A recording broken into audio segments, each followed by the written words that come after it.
By now, I'm sure you've heard about the U.S. Court of Appeals saying that the TikTok ban is constitutional. Now, I'm not an appellate judge. I could be wrong, but I think they got this case wrong. Now, it will be appealed to the U.S. Supreme Court on an emergency basis. Um, and if the Supreme Court hears that there could be an extension, some kind of stay put in place on this law taking effect, allowing TikTok to remain and be in the App Store. And even if they don't, what this ban would do is prevent the app stores from being able to host TikTok, which means no updates for TikTok, and it would be a very slow death. Now, I think the Supreme Court's probably going to want to take this case because, as far as I can remember, and the cases I can think of, we've never had a case where the U.S.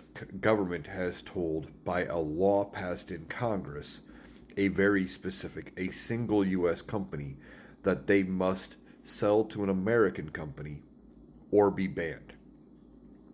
That has never really been seen.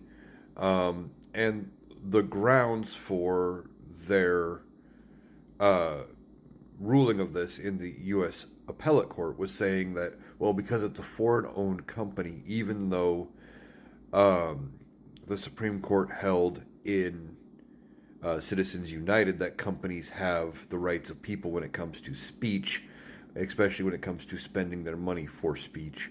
That because this is a foreign owned company, they don't have free speech because they're a foreign owned company. Now, I think the Supreme Court's going to take this case because they love cases where it's been something that has never been decided before. So we'll see what happens there. Now, Joe Biden could extend it by 90 days, and he might.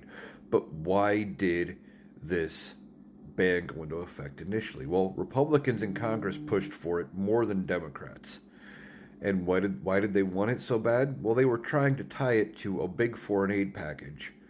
A bunch of foreign aid we needed to pass: aid for Israel, aid for Ukraine, aid for our Asian allies. And they were hoping by putting the TikTok ban on it that the Democrats in Congress would be disgusted by it and wouldn't pass. Now, it ended up passing with bipartisan support as part of this bigger measure in order to get the other funding done. Now, what I thought was going to happen was that Democrats would win in November, and then they would turn around and undo the ban, early January, and that would be the end of it.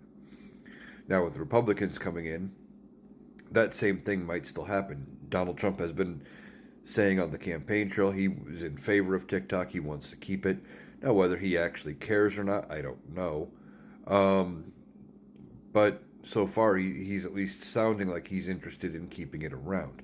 So we'll see what happens. And one of Donald Trump's big supporters has like a 60% stake in the American half of TikTok, or the American side of TikTok.